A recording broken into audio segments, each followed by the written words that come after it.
Paul dit, dans Éphésiens au chapitre 1 au verset 17 à 20, « Je demande à Dieu que vous compreniez quelle est l'extraordinaire grandeur de sa puissance qui agit en nous, en notre faveur, à nous qui avons placé notre confiance à Dieu. Nous aimerions tous avoir une vie meilleure, et nous réalisons que ça passe par devenir meilleur. Et la puissance de la résurrection peut vraiment, et veut vraiment, et va vraiment, nous donner, vous donner, la force de devenir meilleur. Alors, qu'est-ce que la puissance de la résurrection? Eh bien, ce sont trois choses simples, mais puissantes.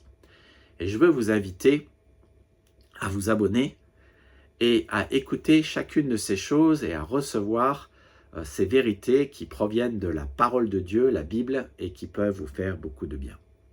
La puissance de la résurrection, c'est d'abord le pouvoir d'annuler votre passé. La puissance de la résurrection annule vos regrets, vos échecs, vos erreurs, votre péché. Elle ne vous fait pas les nier ou dire que c'est jamais arrivé, mais elle les contre et elle les neutralise.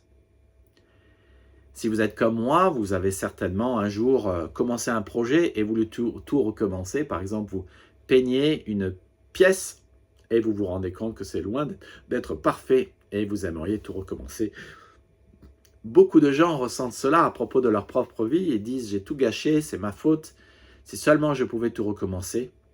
Ils y pensent toujours, cela les torture et cela les contrôle. Mais Dieu, dans sa parole, nous dit et vous dit qu'il n'est pas nécessaire que vous portiez cette culpabilité.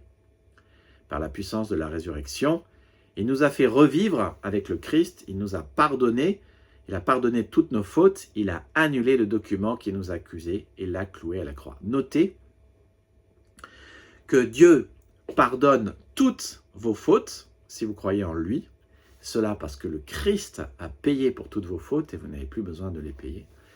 Dieu dit dans ce verset de Colossiens 3,14 qu'il annule le document qui vous accuse et vous condamne. D'une certaine manière, on peut dire qu'il annule votre passé. L'apôtre Jean rajoute que si nous reconnaissons nos péchés, Dieu est fidèle et juste pour nous pardonner et nous purifier de tout le mal. Nous purifier, cela veut dire qu'il enlève le mal qui est en vous. Il vous rend meilleur, donc. Il contre le mal, il le neutralise, il l'annule, il le détruit. Et puis Dieu rajoute dans Jérémie 31-34, « Je ne me souviendrai plus de leurs péchés. » Dieu, donc, oublie vos fautes. Et lorsque vous arriverez devant Dieu, Dieu ne va pas ressortir vos péchés. Et si vous dites, si vous ressortez votre péché, il dira tout simplement, « Je ne sais pas de quoi tu parles. » Donc, ce que je veux dire, c'est que si Dieu ne se souvient plus de votre péché, vous pouvez passer à autre chose. Lorsque Jésus-Christ mourut sur la croix, il dit « tout est accompli ». Cette expression veut dire « tout a déjà été payé ». C'est l'expression qu'on utilisait pour un prisonnier lorsqu'il avait payé sa dette à la société ou lorsqu'on disait qu'une facture venait d'être payée.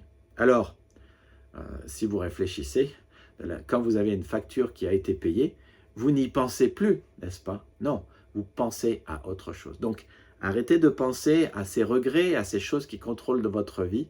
Arrêtez de laisser cela contrôler votre vie. Votre passé peut être annulé par la puissance de la résurrection. Donc la puissance de la résurrection annule votre passé et annule votre péché. Si vous aimeriez en savoir plus sur ce que la puissance de la résurrection peut faire dans votre vie, eh bien abonnez-vous et rendez-vous dans la prochaine vidéo qui aura lieu demain. Que Dieu vous bénisse et que ces vidéos vous encouragent, c'est là mon seul but.